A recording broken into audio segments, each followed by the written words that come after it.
Welcome to the deep dive. Today we're looking at something pretty interesting, the 2011 JPMorgan Chase Shareholder Letter. We're kind of using it like a flashlight, really, to peer into what the global financial world looked like right after the big 2008 crash. Yeah, and it's a fascinating document because it's unusually candid. It gives you this real sense from the inside of how a massive bank was trying to cope with, well, frankly, chaos and a whole new world of regulation. And you really have to set the scene for 2011, right? It wasn't exactly smooth sailing. Oh, not at all. I mean, think about it. You had the European debt crisis just boiling over. Then in the U.S., that whole debt ceiling fight threatening default, add in revolutions across the Middle East, and natural disasters like the huge earthquake and tsunami in Japan. Wow, that's a lot of global uncertainty swirling around. Exactly. It was like trying to navigate a ship in a hurricane, basically. Volatile doesn't even quite cover it. Okay, so against that backdrop, how did they actually do? The letter mentions profits, right? It does. They reported record net income, actually, $19.0 billion for 2011. 19 billion. Okay, that sounds fantastic. Like they just bounced right back. It sounds great, and it was up 9% from 2010. But here's the catch, and it's a big one. Internally, management figured their actual earning power, without the lingering crisis stuff, should have been way higher. Higher. How much higher? They were thinking somewhere in the neighborhood of $23 billion to $24 billion. Whoa. So that's a $4 or $5 billion gap. Where did that money or the potential profit go? Was it weak performance in their main business? No, that's the key. Their core banking was actually doing pretty well. That massive shortfall, it was almost entirely down to the costs and the continuing losses from cleaning up the mortgage mess left over from the crisis years. Okay, so they were making good money on one side, but still kind of hemorrhaging it on the other side from that old debt. You got it. Shows they were resilient, sure, but the weight of the past was still a huge drag. That really changes the perspective on that $19 billion figure. So if things were still that fragile, how did they think about success moving forward? The letter dives into their philosophy, doesn't it? And it does, right away. They talk about their four constituents. The idea is basically that you have to prioritize customers, employees, shareholder value, and the communities you operate in. And critically, they said you have to do all of those things at the same time. All at once. Yeah. That seems tough, especially after a crisis. Usually, doesn't someone get short shrift? Like, don't you have to pick? Well, that's exactly the mindset they were pushing back against. The common criticism back then was that banks only cared about short-term shareholder profit, and that customers and communities paid the price. They explicitly rejected that. So who usually gets sacrificed first in a downturn, and how did they claim to avoid that? Often, historically, it's employees, maybe layoffs, maybe pay cuts, or it's long-term customer stuff like cutting back on investing in new technology or better service. Their argument was, if you do that, you might prop up profits for a quarter or two, but you destroy your ability to build what they call quality profits over the long haul. You lose your foundation. Okay, quality profits. Let's unpack that. It sounds like the opposite of just chasing the next quarterly earnings number. What do they consider like low quality profit? The obvious example they gave was originating really poorly underwritten loans.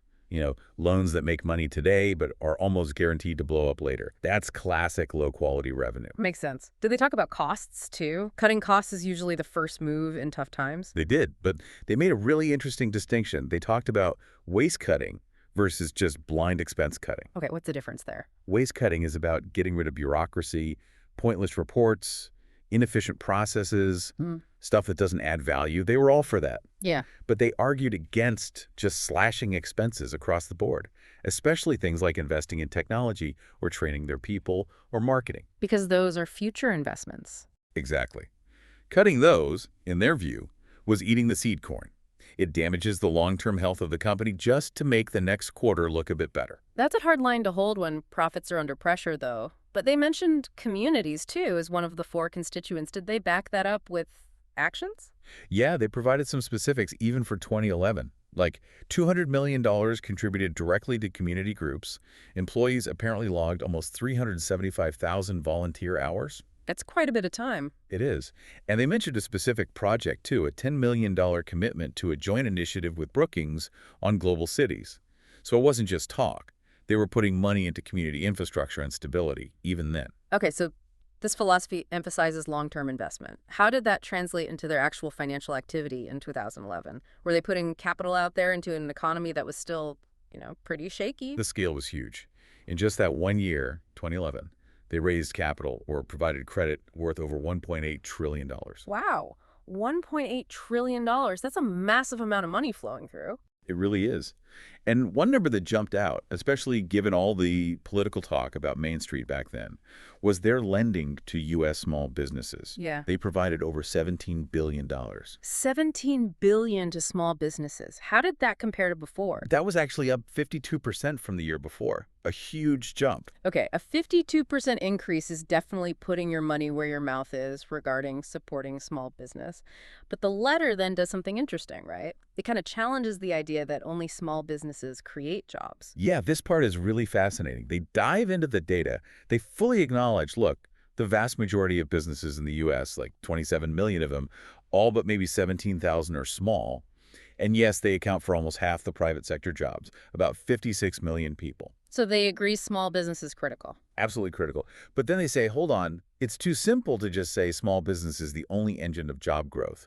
They argue that big business and small business are symbiotic. Symbiotic, meaning they rely on each other. Exactly. You can't really have a thriving ecosystem with just one.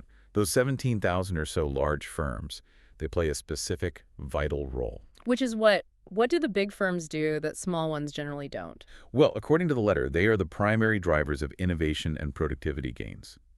Those large firms account for something like 80% of all the business R&D spending that's research and development, and about half of all the capital expenditures, investment in equipment, factories, tech.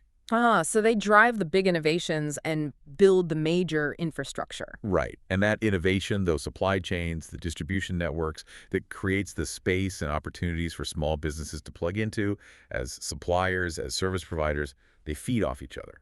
That's a much more nuanced picture than you usually hear. Okay, turning to the consumer side, they also pushed back on another common prediction back then, the death of the physical bank branch. Oh yeah, everyone was saying branches were dinosaurs because of online banking. But JPMorgan's experience was different. They found customers used both. Both digital and physical. Yeah. I mean, they had millions using mobile banking, millions paying bills online, huge numbers. But when it came to more complex things that involved more trust or bigger decisions, Like what? like getting a mortgage or maybe setting up a small business line of credit, or even just getting detailed personal financial advice. For those things, customers overwhelmingly still wanted to sit down with a person face-to-face. Interesting. So the human element was still key for certain interactions. Definitely. And that's why they kept investing in branches. They actually built over 500 new ones after 2009, while everyone else was predicting they'd disappear. 500 new branches. Wow, that's a serious counter-trend bet. And this focus on the customer experience, this led to something called One Chase. Exactly. The idea was to integrate their different consumer businesses, credit cards, auto loans, mortgages, regular banking, so it felt like one seamless experience for the customer. Simplify things. And they had a specific example of simplification that really stands out. Yeah, this one's almost unbelievable. You know those super long, dense disclosure documents you get? For a checking account, apparently it used to be 40 pages long. 40 pages. For a checking account, that's insane. Right. Full of jargon and fine print. As part of this One Chase push for clarity and trust, they managed to cut that down to just 3 pages. 3 pages? How? By using everyday language, focusing on what people actually need to know. It sounds simple, but getting rid of 37 pages of legalese is a huge win for the average person just trying to understand their bank account. Absolutely. Probably did more for trust than a lot of advertising could. It shows a recognition that complexity itself can feel hostile, right? Totally. Complexity breeds mistrust. And rebuilding trust was obviously a massive priority post-crisis.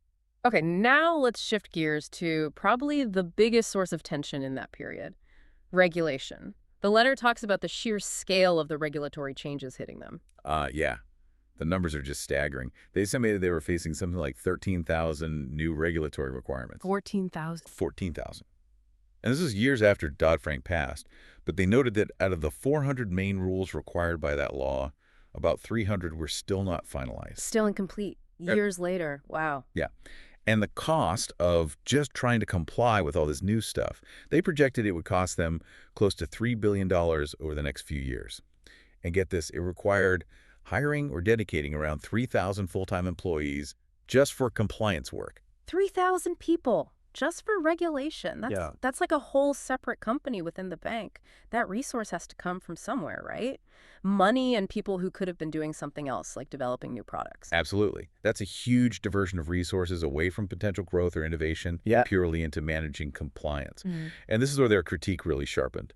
Management basically said, look, this whole massive effort hasn't led to what they called intelligent design, Meaning the rules weren't necessarily smart or effective. or that they were overly complex, sometimes contradictory. They even included a chart in the letter showing this crazy web of overlapping regulatory agencies: Treasury, Fed, FDIC, SEC, CFTC, CFPB, all potentially having jurisdiction over the same activities. It highlighted the confusion. And the slowness you mentioned, the fact that rules were still unfinished, that had real-world consequences, didn't it? Definitely. Yeah. They specifically pointed out that the rules for mortgage underwriting, the rules needed to figure out how to lend safely again after the crisis were still not done 3.5 years later. That uncertainty, that regulatory paralysis, was actively slowing down the housing market's recovery. So the rules meant to prevent the next crisis were actually hindering the recovery from the last one. That was their argument, yes. Yeah. And they talked about other unintended consequences too, particularly for consumers. Like what? Well, all the new rules, especially higher capital and liquidity requirements for banks, basically made credit more expensive across the board. Meaning higher interest rates or fees. Yeah. Or just making it harder to qualify. And they noted this hit more vulnerable borrowers, the hardest, specifically people with FICO scores below 660. They either paid more or maybe couldn't get credit at all. They also had some pretty strong words about rules specific to the biggest banks, the GSIBs, right? Something about the surcharge being arbitrary. Right, the GSIB surcharge, that's the extra capital buffer the biggest, most systemically important banks have to hold. They argued it forced them to hold way more capital than the global standard, like 9.5% versus the 7% minimum agreed internationally under Basel III. And why did they think the calculation was arbitrary? Their main beef was with how the regulators measured systemic risk. They gave an example: holding assets in custody for clients. Now, these are client assets, totally separate from the bank's own money, posing basically zero risk to the bank itself. Right, the bank is just safeguarding them. Exactly.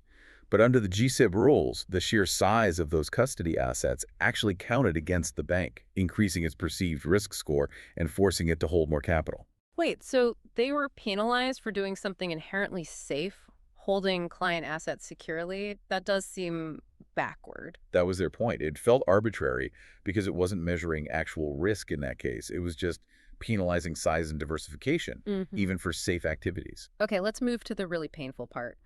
Segment 4, dealing with the mortgage crisis cleanup. They didn't shy away from admitting mistakes here, did they? No, they were pretty direct. They acknowledged making mortgages back in the day that, in hindsight, shouldn't have been made. They admitted inheriting some really broken systems when they acquired Bear Stearns and Washington Mutual during the crisis. And the servicing issues, the foreclosures. Yeah, big operational failures there. Things like the robo-signing scandal, paperwork errors, affidavits not being signed properly. Let's stress that usually the underlying reason for the foreclosure was valid. The borrower was in default, but the process for handling it was often deeply flawed. And the cost of all these mistakes, inherited or otherwise, was immense. You mentioned the drag on profits earlier, but what was the total hit? It's staggering. They stated that since 2007, the cumulative cost to the bank from foreclosures and related charge-offs was $21 billion. $21 billion. Wow. Given those kinds of losses from past actions, did the letter address why the current leadership was still there? Why they weren't replaced? It's not explicitly stated like that, but the strong implication is, we are the ones cleaning this up. We absorbed these failing firms during the crisis, we're taking the financial hit, and we're implementing the fixes. The culmination of that cleanup effort, legally speaking, was the big settlement they reached. Right, the global settlement with the government. When was that finalized? That was agreed in February 2012, just after this letter was written, but clearly negotiated during 2011. It involved the Department of Justice and state attorneys general. And what were the terms? What did they have to pay? It was pretty hefty: $1.1 billion in cash payments, another $500 million earmarked for refinancing relief for homeowners, and then $3.7 billion in other forms of relief, like reducing principal owed on mortgages or waiving deficiency balances. So significant financial penalties, but also direct relief for homeowners. Exactly. And alongside paying those penalties, they also detailed what they were doing proactively to help people avoid foreclosure in the first place. What kind of efforts? Since 2009, they said they'd offered over 1.2 million mortgage modifications, changing loan terms to make payments more affordable. They calculated these mods were saving homeowners about $1 billion a year in payments at that time. 1.2 million modifications. That's a lot of intervention. It really is. It paints a picture of a management team trying to balance absorbing these huge historical liabilities while also making these active, costly efforts to stabilize the situation for homeowners and communities. Okay, so amidst all that cleanup and cost, the letter actually ends that section on a surprisingly optimistic note about the housing market itself, right? They saw some green flags. Yeah, very much so. Despite all the pain, they were predicting the housing market was about to turn the corner. Their reasoning was based on really strong underlying fundamentals. Fundamentals like what? Think about basic demographics. The U.S. population was growing by about 3 million people a year. That alone creates demand for something like 1.2 million new housing units annually. But during the crisis and its aftermath, household formation, young people moving out, getting married, starting families had stalled. Right, people were doubling up, staying with parents. Exactly. So you had this huge pent-up demand building up, like water behind a dam, as they sort of implied. They believed that dam was about to break. What other signs did they see? They pointed to housing inventory levels finally coming down, getting to about a 6-month supply, which is considered much healthier. And maybe counterintuitively, housing affordability was actually at an all-time high because interest rates were rock bottom and prices had fallen so much. So low prices, low rates, falling inventory, and huge pent-up demand. Yeah, you could see why they'd be optimistic. The data was strongly suggesting a recovery was coming, even if it didn't feel like it on the ground yet for many people. Okay, so let's try to pull this all together. If you synthesize this whole deep dive into the 2011 letter, what's the main takeaway? It feels like a story of managing multiple crises at once. I think that's right. You have this major financial institution grappling with, 1, unprecedented regulatory change and complexity, 2, absorbing billions and billions in losses from past mistakes, many inherited, and 3, simultaneously trying to invest aggressively for the future globally in technology, even in physical branches. It's like fighting a multi-front war. Kind of. It's a case study in resilience. Maybe strategic fortitude is a better word. They knew they had to pay the bill for the past, politically and financially. But they seemed determined not to let that cripple their future by stopping investment in the things they believed would drive long-term success once the economy finally turned. And the letter finishes with a final thought, kind of a warning, about risk management itself, doesn't it? Yeah. Something about models versus judgment. Yeah, that's a really interesting, almost philosophical point right at the end. They express this deep concern about the future of risk management. The worry is that there's this trend towards relying solely on complex mathematical models, and that these models will eventually replace human judgment. And they thought that was a bad idea. They called it a terrible idea, actually. Yeah. Their reasoning. Models are inherently backward-looking. They're built on historical data. Right. They can only model what's happened before. Exactly. They struggle to capture sudden shifts, structural changes in the economy, unexpected correlations between different risks, or how liquidity can just vanish in a panic. The black swan events. Things that data from the past can't predict. Precisely. For that, they argue, you still need experienced human judgment. People who can see context, who have intuition, who can ask what-if questions that the models don't even consider. So models are tools, essential tools maybe, but they can't replace the human brain when it comes to navigating true uncertainty. That's the bottom line. Relying only on the math, only on what worked yesterday, is maybe the surest way to get blindsided by tomorrow. A really crucial point to remember, not just in finance, but in navigating almost any complex future. Something for you to definitely think about.